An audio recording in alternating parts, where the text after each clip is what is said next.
राधे राधे, हरे Krishna. Welcome है आप सभी को हमारे यूट्यूब चैनल पे।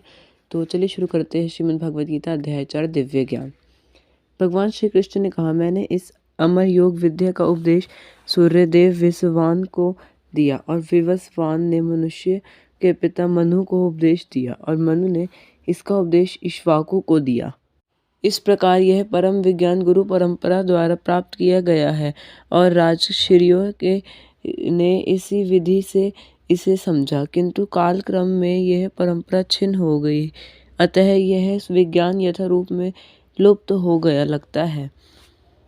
आज मेरे द्वारा वही यह प्राचीन योग यानी परमेश्वर के साथ अपने संबंध का विज्ञान तुमसे कहा जा रहा है, क्योंकि तुम मेरे भक्त तथा मित्र हो, अतः तुम इस विज्ञान के दिव्य रहस्य को समझ सकते हो।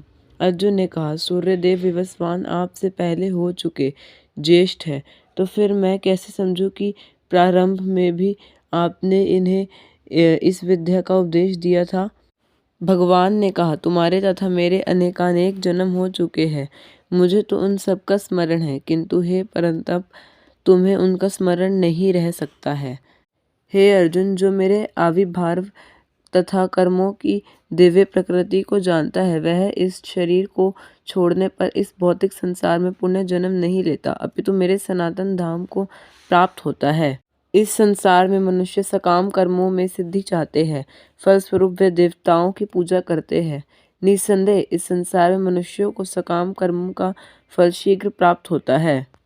प्राचीन काल में समस्त मुक्ता आत्माओं ने मेरी दिव्य प्रकृति को जान करके ही कर्म किया, अतः तुम्हें चाहिए कि उनके पद चिन्हों का अनुसरण करते हुए अपने कर्तव्य का पालन करो।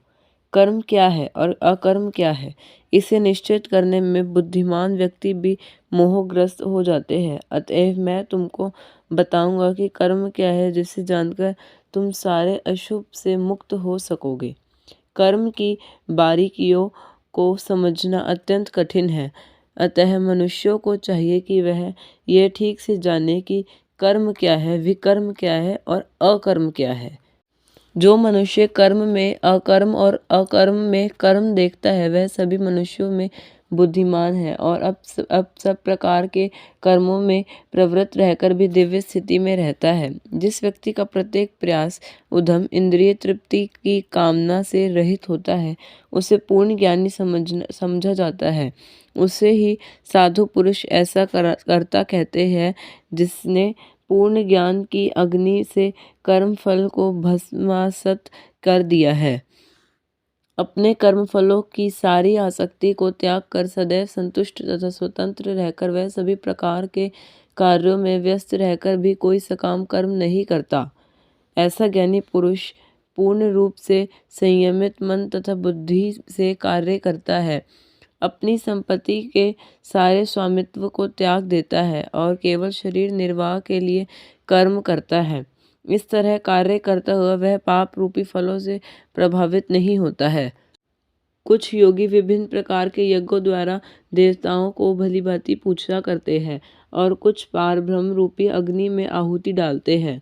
इनमें से कुछ विशुद्ध ब्रह्मचारी श्रवाणी क्रियाओं तथा इंद्रियों को मन की नियंत्रण रूपी अग्नि में स्वाहा कर देते हैं, तो दूसरे लोग नियमित गृहस्थ इंद्रिय विषयों को इंद्रियों की अग्नि में स्वाहा कर देते हैं।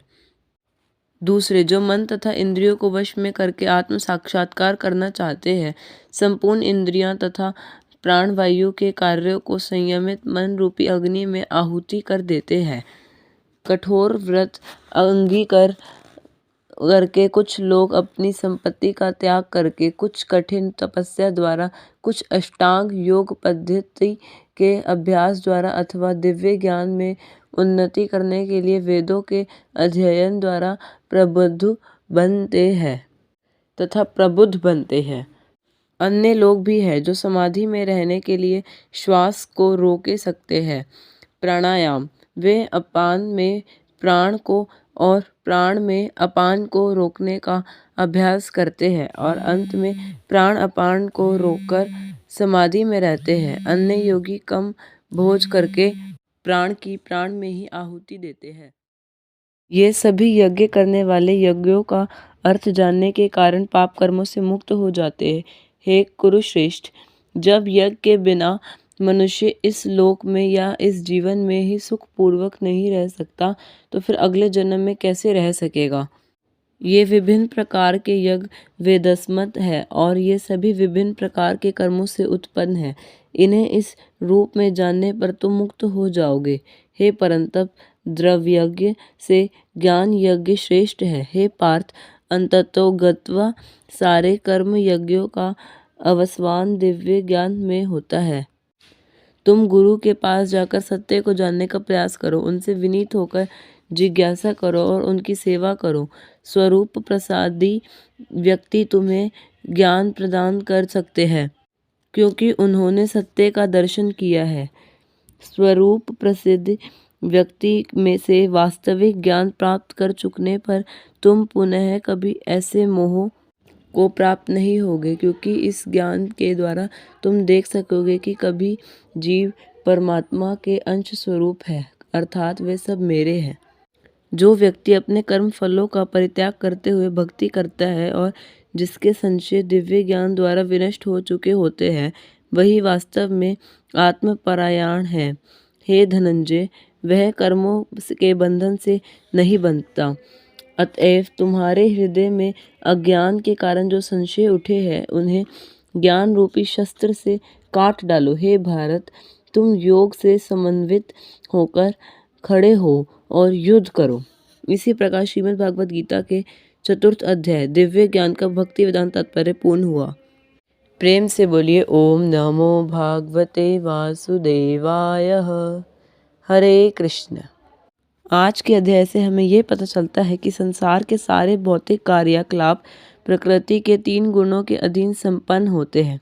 यद्यपि प्रकृति के 3 गुण परमेश्वर कृष्ण से उद्भूत है, फिर भी भगवान कृष्ण उनके अधीन नहीं होते।